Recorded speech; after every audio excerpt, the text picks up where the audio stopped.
안녕하세요, 영애입니다. 올해 7월에 미국 일리노이주에 있는 시카고에 다녀왔어요. 저도 항상 미국 서부만 가다가 시카고는 처음 가보는 거라 정말 궁금하고 신났었는데, 먼저 이 영상에서는 시카고 대중교통이랑 관광에 대해서 알려드릴게요. 시카고는 미국 내에서 대중교통이 잘 되어 있는 도시 중 하나라고 들었어요. 그래서 하루는 렌트카를 하고 나머지 일정은 대중교통을 타고 다녔습니다. 저는 미드웨이 공항에서 렌트카를 했어요. 공항에서 셔틀버스를 타고 렌트카 빌딩으로 가서 차를 픽업하면 됩니다. 렌트카 회사가 한 빌딩에 다 모여 있어서 정말 편리하고 좋았어요. 저희는 캐딜락 SUV를 렌트했고 하루에 200불 정도 했습니다. 렌트카를 반납하고 도심으로 가야 해서 우버를 계속 예약을 했는데, 우버 예약한 후에 차가 움직이질 않거나 아니면 계속 안 잡히는 거예요. 그래서 어쩔 수 없이 공항에서 밤 12시쯤 아주 늦은 시간이긴 했지만 지하철을 탔습니다. 지하철이 정말 덜컹덜컹 거리고 사람도 별로 없고 진짜 너무 무서웠어요. 밤 12시 넘어서는 지하철을 절대 타지 마세요. 진짜 무서웠어요. 한국처럼 그런 지하철이 아니었고, 특히나 제가 탄 게 되게 오래된 지하철이어서 정말 더 무서웠던 것 같아요. 그 조커 영화에서 나온 지하철 장면들이 제가 탔을 때와 되게 분위기가 비슷해서 영화 보면서 좀 더 무서웠던 것 같아요. 다른 날 도심에서 저녁 8시, 9시 정도에 탔을 때는 그냥 한국처럼 일하시는 분들이 많이 타셔서 그냥 일반적인 지하철 타는 느낌이었어요. 가격은 3불입니다. 저는 우선 리프트와 우버 앱을 2가지 전부 다운을 받고 둘 중에 가격이 좀 더 저렴한 것을 예약해서 타고 다녔어요. 생각보다 많이 비싸진 않아서 비 오는 날 아침이랑 공항 갈 때 총 2번 정도 이용했던 것 같아요. 지금은 리프트 타고 브런치 플레이스 가고 있습니다.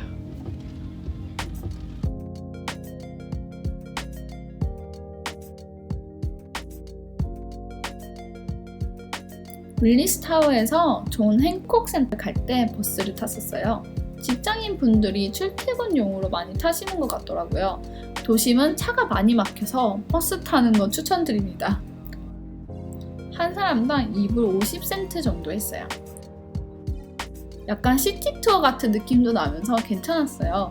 하지만 한국 버스처럼 청결하고 좋은 느낌은 아닙니다. 시카고 랜드마크 중 하나인 그랜트 공원에 있는 분수입니다. 1927년 케이트 버킹엄이 클래런스 버킹엄을 추도하기 위해 만든 분수라고 합니다. 짠! 지금 분수 나오고 있어요. 와, 진짜 높아요. 미국 3대 미술관 중 한 곳이 시카고 미술관이에요. 해마다 약 160만 명이 관람하는 정말 유명한 미술관입니다. 100년이 넘는 오랜 역사를 가진 미술관임에도 불구하고 굉장히 모던하고 깔끔한 현대적인 미술관이었어요. 여기는 이렇게 유명한 것들을 되게 사진으로 잘 이렇게 해놔가지고 쉽게 찾을 수 있어요. 가장 좋았던 것은 미술관 지도였습니다. 유명 작품들이 몇 층, 몇 강, 몇 번에 위치했는지 사진으로 다 설명이 되어 있어서 짧은 시간 동안 둘러보기에도 정말 편한 미술관이었어요. 여기는 진짜 아는 작품들도 많고 재밌는 작품들도 많고 유명한 작품들도 많고, 여기가 왜 이렇게 유명한지 알 것 같아요. 재밌어. 밀레니엄 파크에는 클라우드 게이트와 크라운 분수가 있는데요. 크라운 분수는 LED 타워 2개가 서로 맞보고 있는 구조예요. 제가 여름에 가서 아이들이 분수대 물을 맞으면서 엄청 뛰어놀고 있었어요.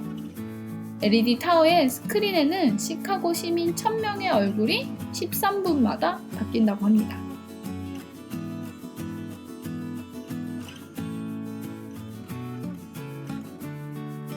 클라우드 게이트는 야외에 설치된 조형물 중에 세계에서 가장 무거운 것으로 알려져 있다고 해요.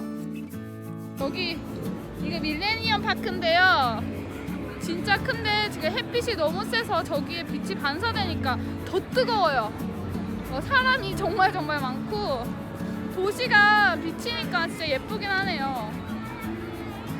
전체가 원형 거울처럼 되어 있어서 시카고 도시 전체가 반사되어서 정말 독특하고 예뻤어요.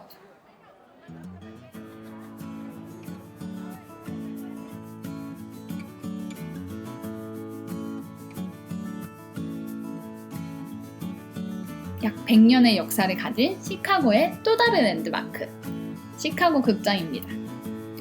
1921년 10월 세계에서 가장 경이로운 극장이라고 불리며 미국 최초의 포화 대형 극장으로 개관했다고 해요. 짠! 여기가 그 유명한 시카고 극장이에요. 우와. 지금도 영화뿐만 아니라 연극, 연설, 콘서트, 마술쇼 등을 하고 있다고 합니다. 여기 근처에 버스킹 공연 같은 것도 하시고 정말 사람이 많았어요. 저기가 그 유명한 윌리스 타워인데요. 보면 제일 끝층에 막 사람들이 앉아있는 게 보여요. 윌리스 타워 전망대에는 유리벽과 유리 바닥이 설치되어 있는 곳이 있어서 그곳에서 사진 찍는 게 굉장히 유명하더라고요. 사람이 엄청 많다는 이야기를 듣고 저는 일정상 여기는 가지 않았어요. 대신에 존 행콕 센터에 갔습니다. 남쪽에 윌리스 타워가 있다면 북쪽을 대표하는 건물은 존 행콕 센터라고 해요. 윌리스 타워 전망대 대신에 저희는 96층에 있는 시그니처 라운지에 갔어요. 여기에 대한 설명은 다음 시카고 맛집 편에서 조금 더 자세히 알려드릴게요. 시카고 워터타워는 19세기 시카고 다운타운의 고급 주택가에 수돗물을 공급하던 펌핑 스테이션의 저수탑이라고 합니다. 시카고 대화재 때 다운타운 대부분의 건물이 다 화재로 소실되었는데 워터타워는 타지 않고 남아서 지금까지 이렇게 보존되어 있다고 해요. 도심은 주차비가 어마어마하다는 이야기를 듣고 차가 있는 하루 동안은 시카고 외국을 둘러보았습니다.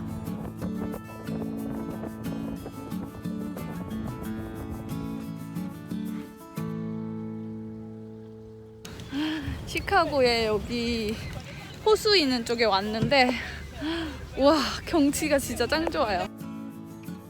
사람들이 다 막 수영복 입고 있어요.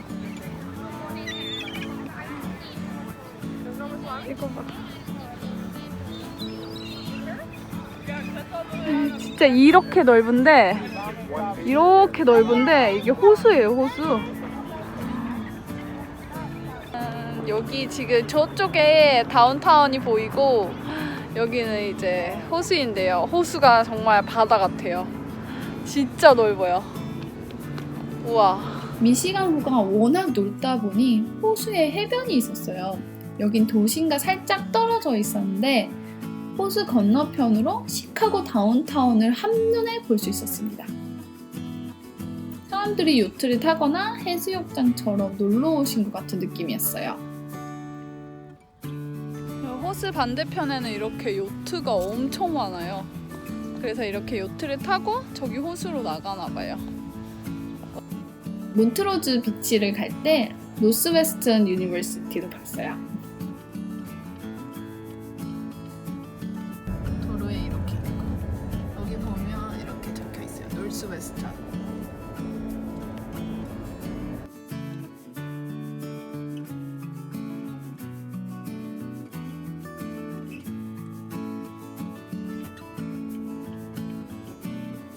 시카고 다운타운에는 정말 멋진 건축물도 많고 강이 흘러서 도시의 전체적인 분위기가 굉장히 좋았어요.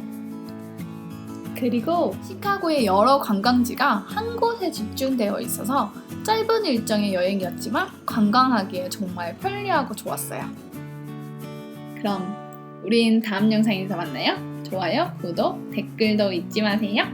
안녕!